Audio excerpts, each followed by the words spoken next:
Hello, family. I hope your day is going fabulous and beautiful today. Before I start, I want to give props to Spirit of all things, the source of knowledge and love, and to my ancestors and ascended masters. Give props. Okay, my message for you today is relationship advice that I will give anyone. If you want to be in a committed relationship advice in period, things that you need to work on about yourself before you decide to commit in a relationship with anyone. Yes, I was married and divorced because there's things that I knew now that myself now is talking to my younger self. So if you are this person that want to make that leap of faith to go into a marriage or a committed relationship that eventually is going to lead to marriage, hopefully, there's things you need to know about yourself and make sure this is actually what your soul wants, not what your physical self. See, physical, body, mind, and spirit. The body wants what it wants. The mind wants what it wants. And the spirit is where the true answer is. And then once you finally get through your physical feelings, emotions, and all that, you go through your mind, and then you get to the spirit. The spirit is where the truth lies. You're like, oh, no. This relationship is not for me. This marriage is not for me. I need to get out. So it's important for you to know before you jump into getting married or in a committed relationship to get married. What you need to know is know exactly precisely what you want for yourself. If you want a loving relationship, make sure you are loving to yourself. You are loving to people around you. If you are loving to yourself, you love yourself, then you love people around you, then your relationship will be what you are. If you are not loving to yourself, you don't love yourself, you neglect yourself, you cannot be in a loving relationship. Don't do it. Don't go in there trying to get married when you don't love yourself. They say misery loves company. It really does. I'm not saying that when I got married that we were just young and we just have so much ego, and I still have a lot of crazy stuff I have to work on myself that I haven't from my upbringing, that I brought all that baggage in there thinking that we were going to figure it out. And then once I got to the spiritual realm, I'm like, oh, I need to get out because it's not fair to her that I have so much stuff I have to work on within myself, and then she has to be part of that. So this was started my spiritual journey. So my advice to you, if you are confused about your sexuality, you don't know if you're straight or gay, don't go into it hiding. Be honest to yourself. If you are gay, come out and be honest. Stop stop hiding in the closet and then go get married to a woman that loves you and thinks she's in a heterosexual relationship when in your soul you are meant to be with the same sex. Don't do that. Don't do that because your marriage will be flawed. And if you don't want to have children, you know in your soul, you don't want to. Your soul, because you have to make yourself happy. Please listen to me. You have to make yourself happy. Not because you found a beautiful woman, a man, and you are in love with them. Physical is not spiritual love. Spiritual love is deeper. We will dive into that. But you are physically obsessed with their beauty and how they make you feel. Emotions, it can cloud your judgment. And you jumped into a marriage. And then you realize, oh, both of you don't want the same thing. And then all of a sudden, after all this expensive stuff that you spend thousands of, 20, 30, 40, $50,000 in wedding, and then a week, 2 weeks, a month, a year later, it's all waste. Could you imagine what you were done with that kind of money? I'm reminiscing about that right now. But why do that to yourself, to her, to the family, the prideful family. How dare you do this to me? I spend my retirement money. And then what is this? You don't want to do that to your family. So this video, I hope anybody is watching it, send this video to anybody that wants to get married. Make sure you are certain. Understand this. Okay? Marriage is a heavenly match. You will be amazed. Let me say this to you. Who you are, your partner is actually a replica of you. But your strengths is also her weakness. Her weakness, then her strength is your weakness. Let me explain. Actually, it is. Because heaven matches us with people that we need to help us grow. Whatever your weaknesses are, that person that you are with has it as their strength. And they are there to encourage you to fill in those holes with their strength. Their energy that has strength in it, we fill in those holes to help you become a whole as yourself, with their energy, with their love, with their encouragement. And then your strength is probably their weakness. And you are there. That's what marriage is. And you are there to help them, uplift them, so that they can catch up and erase their weakness. But how do you do that? With love, with compassion, with understanding, with patience. I didn't have any of those when I got married. So I learned through my spiritual growth, I realized what marriage is. If you don't have patience, you don't have compassion to help them with their weaknesses, to help them grow, you are placed there. It's called heavenly match. This strength and helps with this weakness. This strength helps with this weakness. This strength helps with that weakness for you to work together. I'm telling you, that does not mean because of you have strength here that you're supposed to go carry their weakness for them. No. And that's one thing a lot of people do wrong. Let me get married so that my partner can carry all my junk for me. When you do that, you are screwed. So understand that you're not supposed to say, let me go get married so I can have a wife or a husband that can please me and cook for me and do all this stuff. So what you're saying is, whatever your weaknesses are, and that's how their strength, they're supposed to carry that. Trust me. They will carry it long enough, it's going to fall.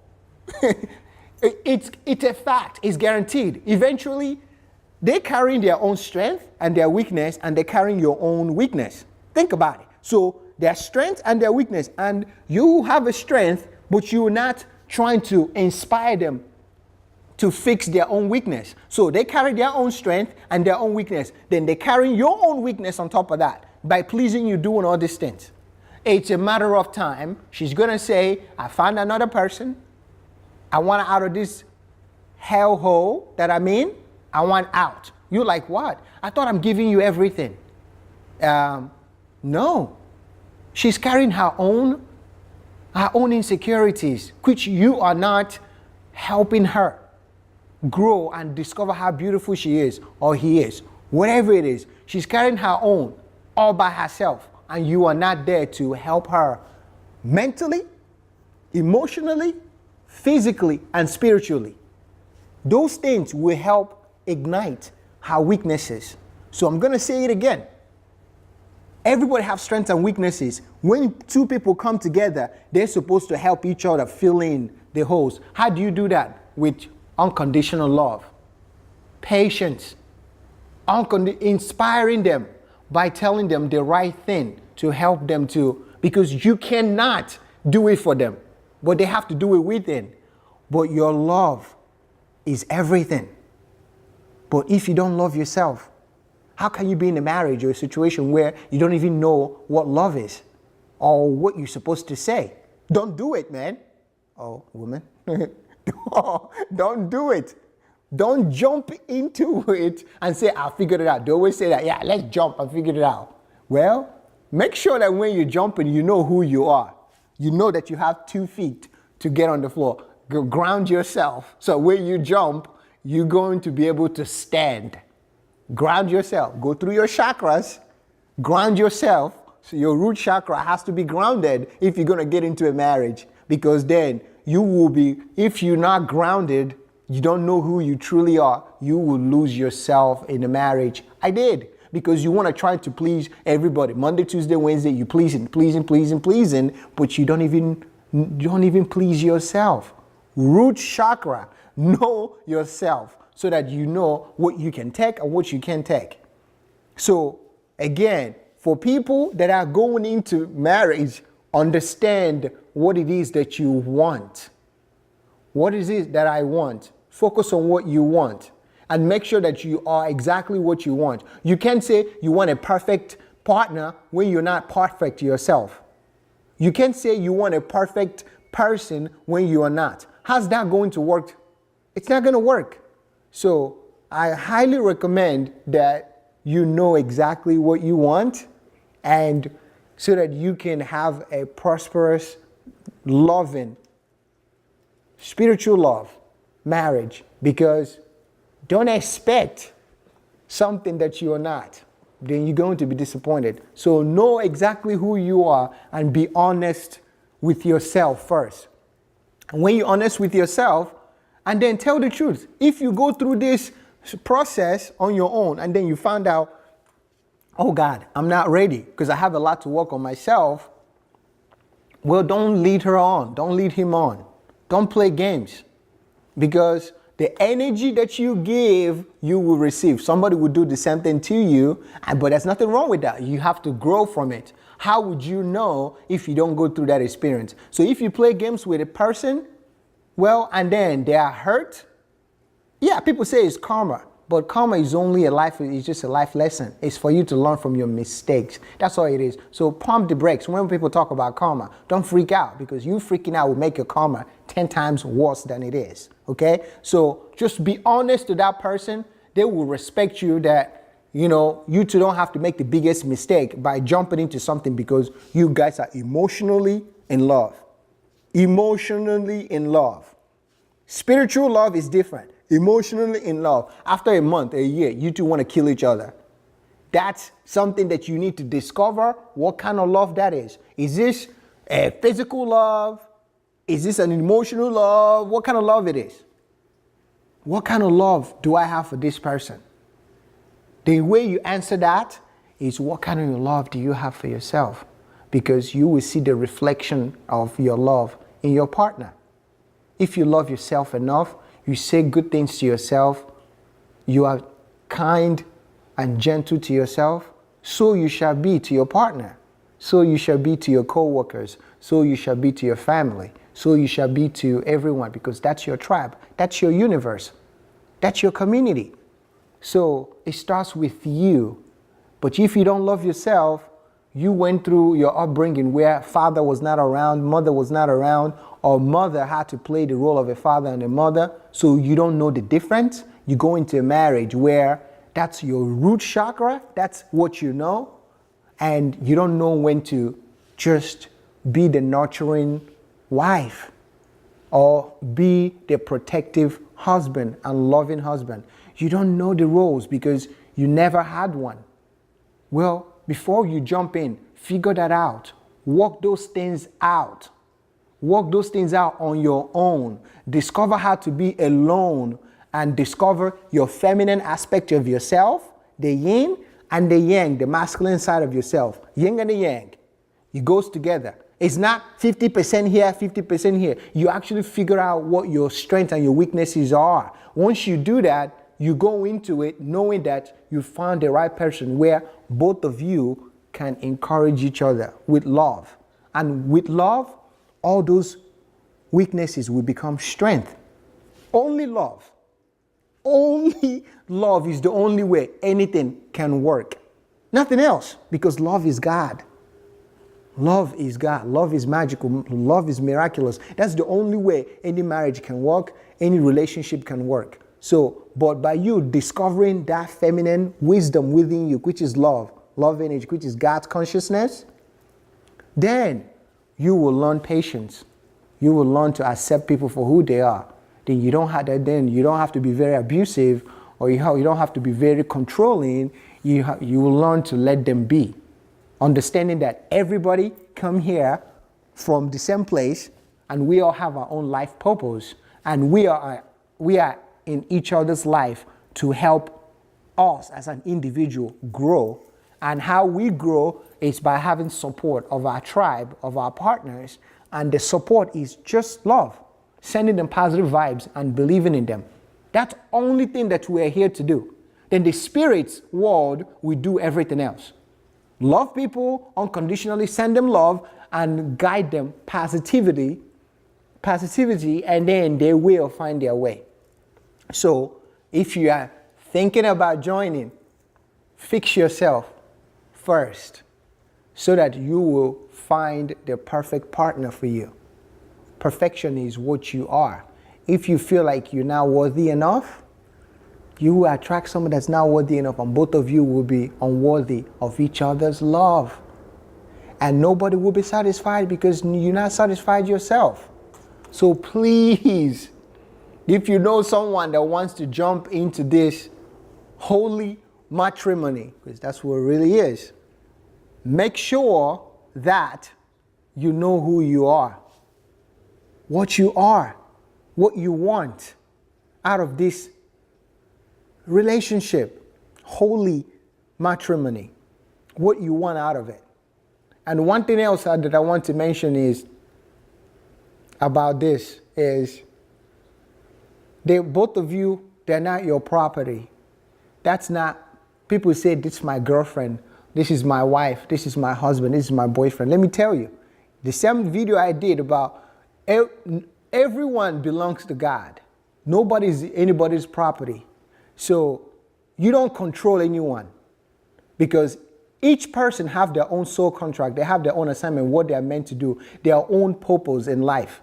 So you don't get to take your purpose and impose it on your partners and say, you have to do what I'm doing, or she has to do what you're doing. No. If he wants to play poker, that's what makes him happy, he should play poker. If you want to go do girl stuff, dance and do whatever y'all do, I mean, that's what makes you happy. You can't tell him not to do what makes him happy. You can't tell her not to do what makes her happy. Because everybody has their own soul purpose. They make their mistakes and they learn from it. So please, make sure that you are okay in letting each other be. Whatever their own identity is, you should let them live that way. That's how God created them. God created them to be that way. If she's whatever weight she is and she's comfortable, don't tell her to lose 80 more pounds so that you can be satisfied. Who the hell do you think you are? It's about what makes her happy. And there's body size that makes her soul jump up and down. You don't have the right or audacity to tell somebody that they need to look this way to make you happy. It's not about your happiness, it's about her happiness. Because if she's happy, then her love, her energy will radiate to you. And her energy and love will radiate to you because it's so contagious, and then you will be happy. And the same thing, the only way people will be happy is if you let them be. And then they can be very authentic and real with themselves. And when they are themselves, they're comfortable with who they are, they love who they are. And then they will give you a genuine, authentic love to you. Then there will be more respect and acceptance and understanding that goes both ways. So the only thing that you need to do is by loving them and saying whatever it is you want to do is up to you, unless they give you their own power and says, I will need your opinion on this. And then you can give them the most positive, encouraging advice. Because through that loving and encouraging advice, their soul must give them the right thing to do. Because everybody has the answer within them. Your opinions doesn't change anything. They already know the answer. Sometimes they come to you to help them acknowledge, to agree to what they already knew or who they are on the inside. So be careful the kind of advice you give. Is it an open and neutral, or is it only from your own selfish gain? Something that will make you happy. Because you think it will make you happy, it won't last because it never belongs to you. If it's genuinely and neutral, where they can make their own, and then that will bring internal, everlasting happiness. But if it's a selfish happiness to make you happy, it will never last, because it didn't come from a neutral, loving place. It came from a selfish place. So any kind of advice that's very selfish for your own gain, it's not going to be true love and happiness. So it's important that you make sure that if you're going into this relationship, this marriage, that you can let each other be, support each other, guide each other, push each other, so that both of you can grow. You start here and you end up here into the infinite love, God's consciousness. That's spiritual growth. And that's what everybody came here to do, to be able to learn from their mistakes and grow and evolve to become the better you, to get to the Christ consciousness, which is peace, love, happiness, and prosperity. That's what all of us came here to do, to eventually get there. And you use your tribe that heaven have placed in your life to help you through that. And it could be through your marriage, it could be through your relationship. And some of you will go through a lot of crazy relationships and marriages that never worked out. But that does not mean you need to bring that energy into this one. And when you do, it's going to destroy it. So another thing that I have to tell you is, before you jump into it, go examine yourself and fix your past relationship. You have to make sure you remove that out of your consciousness, into your subconsciousness. Remove it. You want to go talk to a therapist, talk to an NLP practitioner or hypnotherapist or whatever, or do meditation. You have to release all that hurt, all that abuse from your previous relationships, from your root chakra, from your family, upbringing. You need to remove all those things and make sure that it's cleared by asking your soul, your spirit, your spiritual guide to help you erase all those trauma that you have with you. Because if you don't, they will follow you around. You're going to carry that aura around you. And people will feel that energy, because it's not going to go away until you acknowledge that they are there and they are the reason why your marriage or your relationship is not working. You have to work on yourself, and you cut all those cords of family, of that root chakra issues from your previous relationship and even your past life. You'll be amazed. The past life drama follows you to this life, and that affects your relationship. So be honest to yourself and discover yourself before you can drag somebody into your world. And here comes the reality show. Yeah, reality show. So again, for people that are going into a marriage and all those things, I wish you the best. And I wish spiritual peace, love, joy, and prosperity, and abundance of peace and wealth to all of you. And for you to be authentic as possible with each other, with love and patience and understanding. And be very honest to each other. And happy married life. Peace.